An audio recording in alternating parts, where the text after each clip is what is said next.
करने का अधिकार नहीं था, पानी पीने का अधिकार नहीं था, रहने के प्रॉपर जगह रहने का अधिकार नहीं था। उन लोग को एक ऐसी दशा और दिशा उनको दी जिससे आज आप हम सब जो यहाँ पर बैठे हुए हैं उनके लिए एक प्रोग्राम आयोजित कर रहे हैं, उनका जन्म दिवस मना रहे हैं। ये उनकी देन थी। सही मायने में हम लोग बहुत पिछड़े हुए थे। हम तो जब मैंने बाबा साहब के बारे में पढ़ा और जाना कि उस समय जब आज़ादी से पहले उन्होंने किस परिस्थितियों में पढ़ाई करी, शिक्षा ग्रहण करी और उस शिक्षा का सही रूप से जो उपयोग किया हमारे आने वाले भविष्य के लिए किया। अगर हम उनके लिए कहें, वो हमारे प्राणवायु थे, हमारे लिए वो ऑक्सीजन थे। वो आज हम जो जनमानस में अपनी भूमिका अदा कर रहे हैं सिर्फ और सिर्फ बाबा साहब की देन है। बाबा साहब अगर ना होते तो हम ना यहाँ मंच पे होते, ना हम सड़क पे होते, हम ना घरों पे होते, हम सिर्फ वही ज़िंदगी जी रहे होते जो हमारे पुरखे दे के चले गए। हमारे पुरखों में से अगर हम डॉक्टर साहब का नाम लेते हैं तो वो एक ऐसे पुरखे थे जिन्होंने हमें ऐसी दिशा दे दी कि आज हम सही मायने में देखिए कि हम यहाँ से बोल रहे हैं, अपनी बात रख रहे हैं, आप सुन रहे हैं। ये सब हमको अधिकार नहीं थे। बाबा साहब के बारे में यहाँ सब जानते हैं, कहाँ उनका जन्म हुआ, कब उनका देहांत हुआ। हम जब उनके बारे में इतनी बातें करते हैं, बाबा साहब आज हमारे लिए एक ऐसे व्यक्तित्व हैं कि जिनकी हम अगर पूजा डेली करें तो भी कम है। वो हमारे लिए एक इंस्टीट्यूशन है, हमारे लिए एक संस्था है, हमारे लिए एक आत्मविश्वास है, हमारे लिए एक आत्मसम्मान है।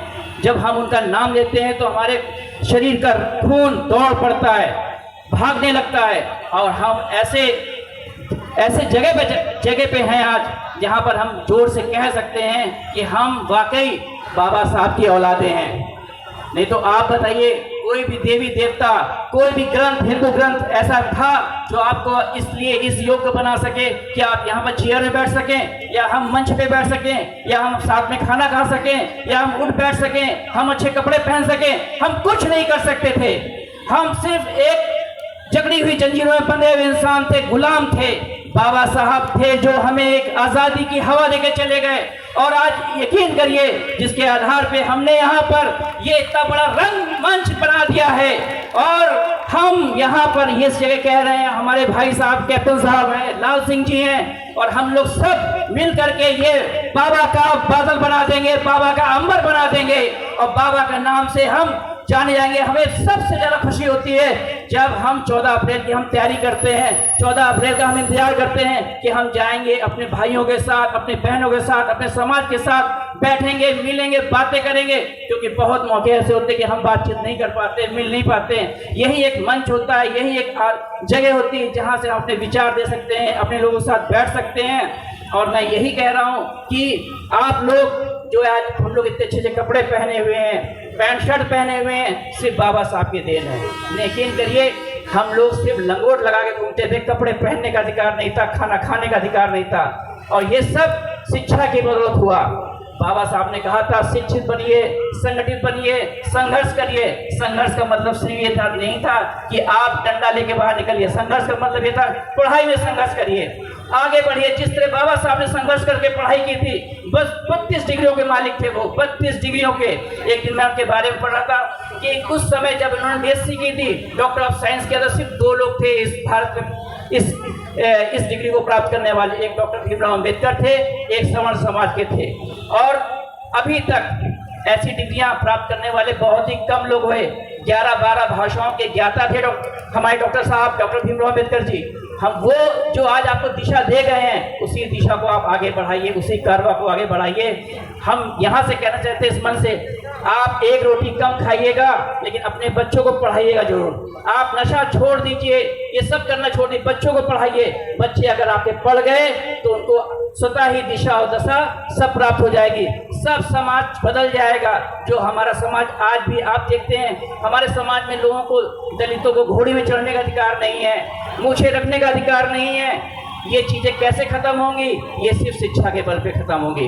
तो आप लोग अपने बच्चों को, समाज के लोगों को शिक्षा शिक्षा शिक्षा शिक्षा के ऊपर प्रेरित करिए और बाबा साहब की जीवनी के बारे में बताइए, उनके संघर्षों के बारे में बताइए और बताइए कि हमारे जो पुरोधा थे हमें क्या देखे गए विरासत में, उस विरासत को आगे बढ़ाइए। मेरा सबसे अनुरोध है इस मन से कि आप सिर्फ लोगों को प्रेरित करिए शिक्षा के लिए, और जब शिक्षा आपके पास होगी तो आप स्वतः ही आप लोग सब पैसे वाले बन जाएंगे, और जब पैसे वाले बन जाएंगे तो आपके पास सारे संसाधन मौजूद होंगे अपने समाज को आगे बढ़ाने के लिए। अपना समाज तभी आगे बढ़ेगा, वरना अगर हम लोग उन आदतों से नहीं हटे जो हमारे अभी नए हम देखते हैं। मैं एक कॉलेज का प्रिंसिपल हूँ, मैं देखते हैं बहुत से हमारे समाज के बच्चे नशे में डूब रहे हैं। उनको इस चीज़ों से विमुक्त कराइए, हटाइए, उनको बताइए शिक्षा से लाभ क्या क्या है, वो अपना पूरा जीवन सुधार सकते हैं शिक्षा के माध्यम से। फिर मैं कहता हूँ बाबा साहब का असली सपना था एक ऐसा भारत, एक ऐसा जगह जहाँ पर हमारे लोगों को एक ऐसा स्थान प्राप्त हो जहाँ से वो सबको एक साथ देख सकें। समानता का मतलब ये नहीं था कि सब समानता का, डॉक्टर साहब ने समानता का मतलब ये बताया था कि एक व्यक्ति एक मत। पहले ऐसा नहीं था। आज़ादी से पहले बहुत से हमारे ज्ञानी, बहुत से प्रबुद्धजीवी वर्ग ये कहता था कि जो ज़्यादा पढ़ा लिखा उसको उतने वोट देने का अधिकार होना चाहिए। उन्होंने कहा ऐसा नहीं, सबको एक व्यक्ति को एक मत का अधिकार होना चाहिए। ये राजतंत्र नहीं है, लोकतंत्र है। लोकतंत्र में उन्होंने आपको जीना सिखा दिया है, और लोकतंत्र तभी तक जिंदा रहेगा जब तक हम लोग आगे बढ़ते रहेंगे और अपने अधिकारों को सही प्रयोग करेंगे। और अधिकार तभी प्रयोग हो सकते हैं जब आप शिक्षित होंगे।